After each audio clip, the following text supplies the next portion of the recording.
Looking at him from last year, what did you see as far as his elusiveness, this guy from Colorado? The quarterback. He's a good player. You know, he's pretty accurate. He can run, just like the rest of the quarterbacks in the Pac-12. Solid guy. How about their running backs? They all look like they're 4.5 yards per carry or so. Is that going to be a key in this game for your defense? For sure. They run the ball a fair amount, you know, and we got to be able to stop that.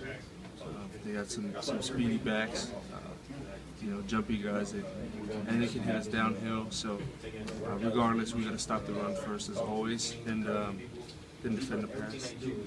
What's the secret to taking up this great home energy you have as a defense, taking that on the road, playing with the same reckless abandon and tenacity?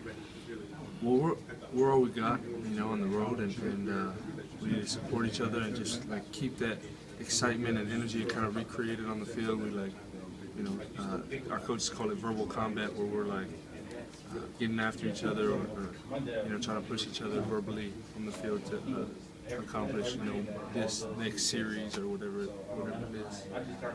Hau'oli, just with Sefo, does he remind you of any particular kind of running or particular kind of quarterback? It reminds me a lot of the rest of the quarterbacks in the Pac-12. Okay. Except for, you know, maybe one or two of them that aren't, you know, the runners, but he's got some good wheels, and he's accurate. I don't focus too much on quarterbacks besides, you know, hitting them. But he's a good player. I'll give him. I was curious, talking to Coach K, was asked, obviously you've been a productive player anyways, but what is it about the move to Buck that maybe has either increased the production or has it taken your game to a different level that's allowed yourself to be so prolific?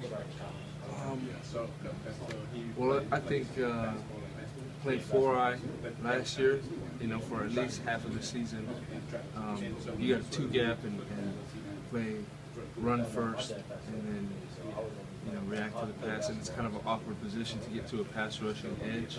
You don't have to jump on anybody, you don't have the corner to turn, so it's very different, I guess, of a style of pass rushing and I guess gap movements and things like that. So it's just a lot easier to handle, I guess, and manipulate offensive linemen with your movement and things like that.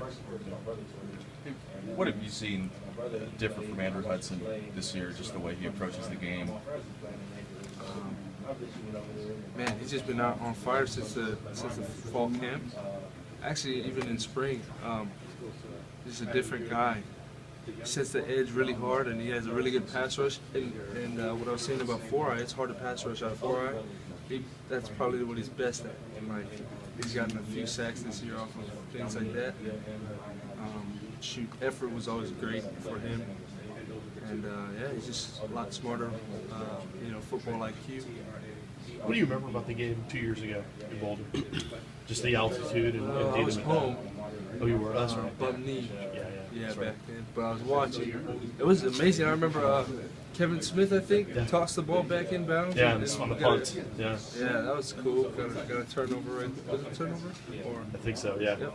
Sweet deal.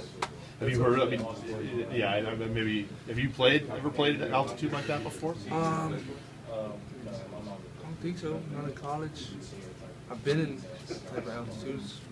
Interesting if you stay there long enough. I don't know if it should affect something that's more mental than anything.